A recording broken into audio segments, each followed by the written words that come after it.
हम बात करेंगे बीएसएनएल और एमटीएनएल के बारे में। खासकर बीएसएनएल के बारे में बात करेंगे और बीएसएनएल 4G के बारे में।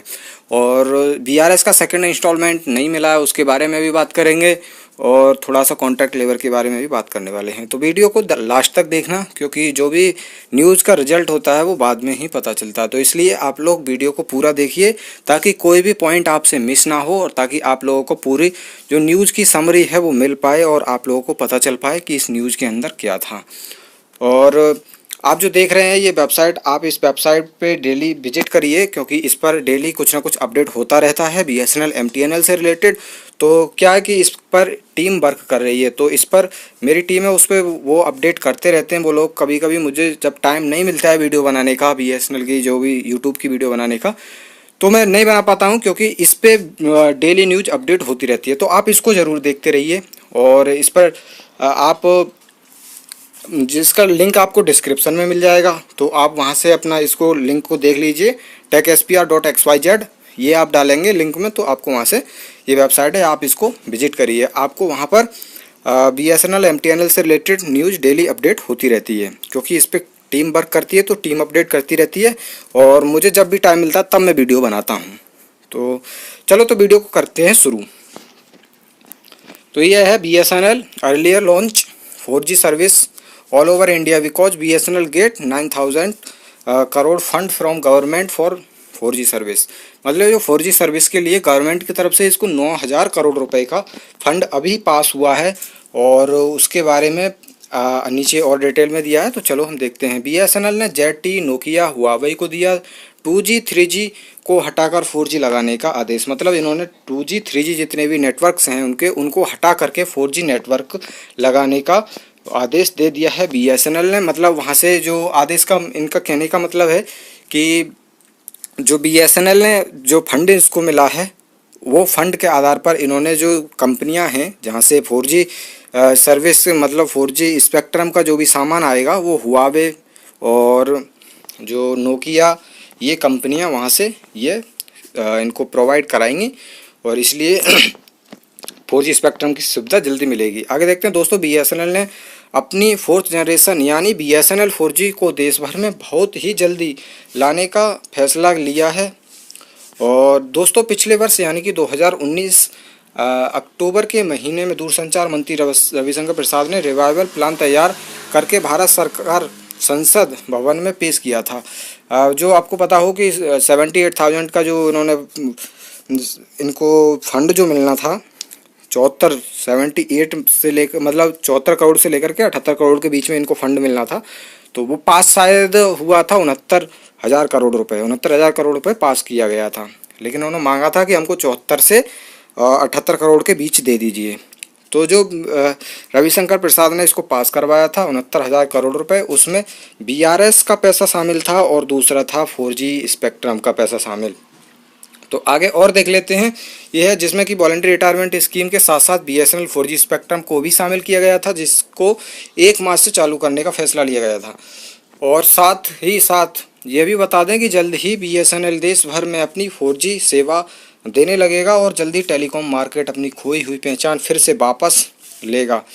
मतलब बीएसएनएल को आप जानते हैं कि 2010 से घाटे में चल रही है और अपनी पहचान एकदम से खो चुकी है। मतलब बीएसएनएल को लोग एकदम से भूल से गए हैं, क्योंकि इसके पास ना तो अच्छी सी सर्विस है और ना ही अच्छे यूज़र बचे हुए हैं अब। क्योंकि यूज़र इसलिए नहीं बचे क्योंकि इसके पास अच्छी सर्विस नहीं है, क्योंकि हर किसी को फास्ट काम चाहिए और वो इसके पास नहीं था, क्योंकि इसके पास 4G स्पेक्ट्रम नहीं था। वो अभी भी 2G और 3G पर चल रहे हैं, कई जगह पर तो 2G टावर ही अभी लगे हुए हैं, 2G सर्विस ही दे रहे हैं। तो इसको देख करके यूज़र वहाँ से कट गए और वो ज़्यादातर 4G और मतलब जियो 4G और एयरटेल 4G पर चले गए, क्योंकि उनको फास्ट काम चाहिए था। तो जो इनकी पहचान खो गई है बीएसएनएल एमटीएनएल दोनों कंपनियों की, वो जल्दी ही वापस आ जाएगी, क्योंकि इनके पास भी एक अच्छी सर्विस देने वाला स्पेक्ट्रम होगा 4G, तो वो सर्विस अच्छे से दे पाएंगे। और बात यह है कि जो जियो और एयरटेल हैं उनके मुकाबले ये देता है सस्ती सर्विस। मतलब इसके जो रिचार्ज प्लान हैं काफ़ी सस्ते होते हैं, तो इसको लोग ज़्यादा प्रेफर करेंगे। तो ये अपनी पहचान वापस लाने की उम्मीद इसमें जताई गई है कि वो उसकी जो पहचान खो गई है, जिसको लोग भूल गए हैं बिल्कुल, वो जल्दी ही मार्केट में आ जाएगा। और मतलब जैसा आप जानते हैं कि अभी जलवा 4 जियो का है, उस तरीके से BSNL का भी जलवा किसी समय पर था और अब फिर से होने की उम्मीद है, क्योंकि BSNL देगा अच्छी सर्विस और सस्ती सर्विस। तो चलो आगे और देख लेते हैं। ये है, लेकिन ये जल्दी टेलीकॉम खोई हुई पहचान फिर से वापस लेगा, लेकिन कुछ फाइनेंशियल प्रॉब्लम की वजह से BSNL अपनी आधुनिक पीढ़ी यानी कि 4G BSNL अपनी आधुनिक पीढ़ी यानी कि 4G स्पेक्ट्रम को चालू नहीं कर पाया था।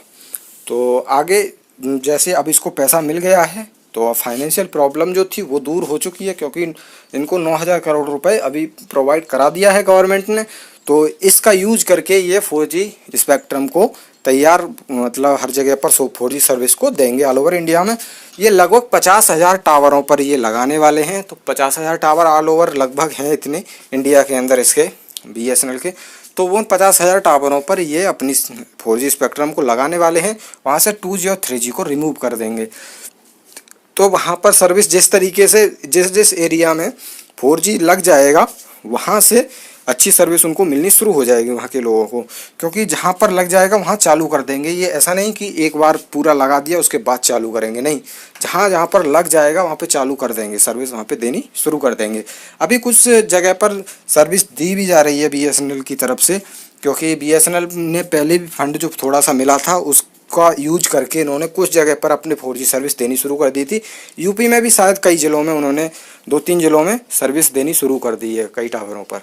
तो और केरल में तो दे ही रहे हैं सर्विस, वहाँ पर भी अच्छी सर्विस 4G है। बाकी और जगह पर भी जल्दी ही मिल जाएगी, क्योंकि अब पैसा इनको मिल चुका है तो अब इसका यूज करके ये जल्दी ही सर्विस देंगे। तो आगे और देखते हैं। BSNL को 9,000 करोड़ रुपए की मंजूरी मिली है। उसमें क्या है, भारत सरकार के द्वारा डूबी कंपनी BSNL को 9,000 करोड़ रुपए की एक फिर से मदद देने का निर्णय लिया गया। और यह निर्णय लेते समय सरकार ने एक और निर्णय लिया कि हम आपको यह राहत पैकेज एक शर्त पर दे रहे हैं। आपको हमारी शर्त मंजूर है तो हम आपको ये राहत देंगे। हमारी शर्त यह है कि देखो, मैं इसमें बता दूं कि इसमें है कि जब इन्होंने जो 4G स्पेक्ट्रम के लिए इन्होंने जब फंड मांगा गवर्नमेंट से, तो गवर्नमेंट ने इन लोगों से ये एक बाउंडेशन रखी, मतलब उन्होंने एक शर्त रखी कि हम पैसा आपको दे रहे हैं, लेकिन आप जो सामान खरीदेंगे जिसका 4G स्पेक्ट्रम का, वो सामान मेक इन इंडिया से ही खरीदा जाएगा, जो कि गवर्नमेंट की ही कंपनी है, तो मेक इन इंडिया से ही खरीदा जाएगा। तो इन्होंने उस समय पर कह दिया था BSNL ने कि ठीक है, आप हमको पैसा दे दीजिए, हम ये मेक इन इंडिया से ही सामान 4G का हम खरीदेंगे। लेकिन कुछ प्रॉब्लम की वजह से पता नहीं क्या BSNL ने उन कंपनियों से सामान को खरीदने को नकार दिया और पैसा उनके पास आ गया। तो जैसे ही फंड रिलीज होने वाला था तो तब इन्होंने नकार दिया कि हम ये मेक इन इंडिया से सामान नहीं खरीदेंगे, हम विदेशी कंपनियों से खरीदेंगे।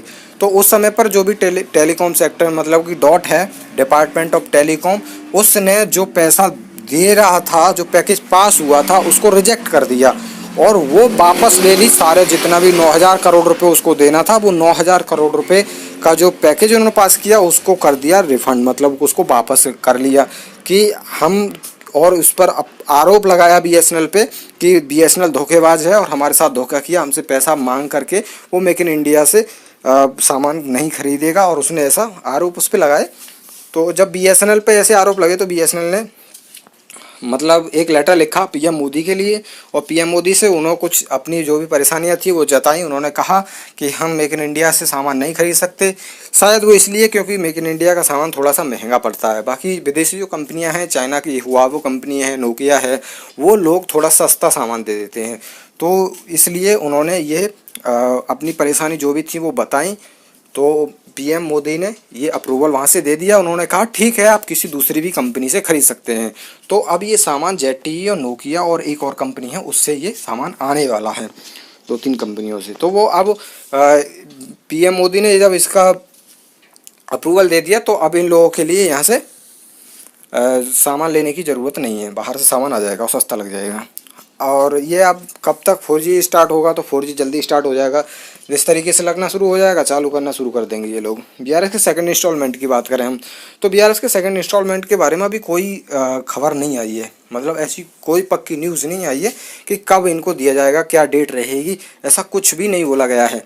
तो बीआरएस के बारे में बता दूं, इसमें फिर से वही है कि 15 जो इन्होंने बीआरएस के लिए अप्लाई किया था इतने टाइम, और पूरा इसमें मतलब सीएमडी ने क्या कहा था, सीएमडी ने कोई स्पेसिफिक डेट नहीं बताई है। जो बीएसएनएल के सीएमडी हैं उन्होंने कोई भी स्पेसिफिक डेट नहीं बताई है बीआरएस के सेकंड इंस्टॉलमेंट की। अभी तो वैसे भी लॉकडाउन की वजह से सारे काम स्थगित पड़े हुए हैं बीएसएनएल के, थोड़े बहुत छोटे मोटे जो काम हैं वो चल रहे हैं। तो बीआरएस जैसे ही लॉकडाउन खुलेगा तो बीआरएस का सेकंड इंस्टॉलमेंट भी आप लोगों को दे दिया जाएगा। और आगे देख लेते हैं। तो बीएसएनएल और एमटीएनएल के फ्यूचर के बारे में हम बात करें तो फ्यूचर के बारे में तो हम वैसे भी बात कर चुके हैं काफ़ी सारी, कि ये आगे चल के सुधर जाएगा और प्रॉफिटेबल कंपनी बनेगी। और अभी तक का घाटा तो आप लोगों को पता ही होगा कि बीएसएनएल में सबसे ज़्यादा घाटा हुआ है। जितनी भी गवर्नमेंट की कंपनियां हैं उन कंपनियों में सबसे ज़्यादा घाटे में बीएसएनएल ही है। तो ये सारी न्यूज़ थी जो मैंने आप लोगों को बताया, और आगे भी आप जुड़े रहिए क्योंकि कोई भी न्यूज़ आती है तो मैं आप लोगों को बताता रहता हूँ टाइम पे, जब मुझे लगता है कि हाँ न्यूज़ आप लोगों को बताने लायक है। तो कोई और ऐसी छोटी मोटी न्यूज़ होती है तो आप लोग, कोई भी छोटी न्यूज़ होती है जैसे ज़्यादा बड़ी नहीं होती, मुझे नहीं लगता कि आप लोगों को बताना चाहिए, या फिर आप लोग कहीं और से देख लेंगे, तो वो सारी न्यूज़ इस पे अपडेट होती रहती है इस वेबसाइट पे। तो आप इस पर विजिट करिए techspr.xyz। मैं फिर आपसे बता रहा हूँ क्योंकि इस पर मैं अपडेट नहीं करता हूँ, इस पर टीम अपडेट करती है। तो टीम अपडेट करती रहती है, वो अपना काम करती है, जब मुझे टाइम मिलता है तो मैं वीडियो बना देता हूँ।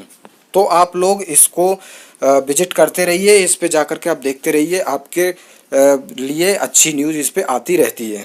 बाकी मिलते हैं अगले वीडियो में, टेक केयर, बाय बाय। और अगर चैनल को सब्सक्राइब नहीं किया तो सब्सक्राइब जरूर कर लेना, बेल आइकन को दबा लेना ताकि कोई वीडियो आपसे मिस नहीं होनी चाहिए।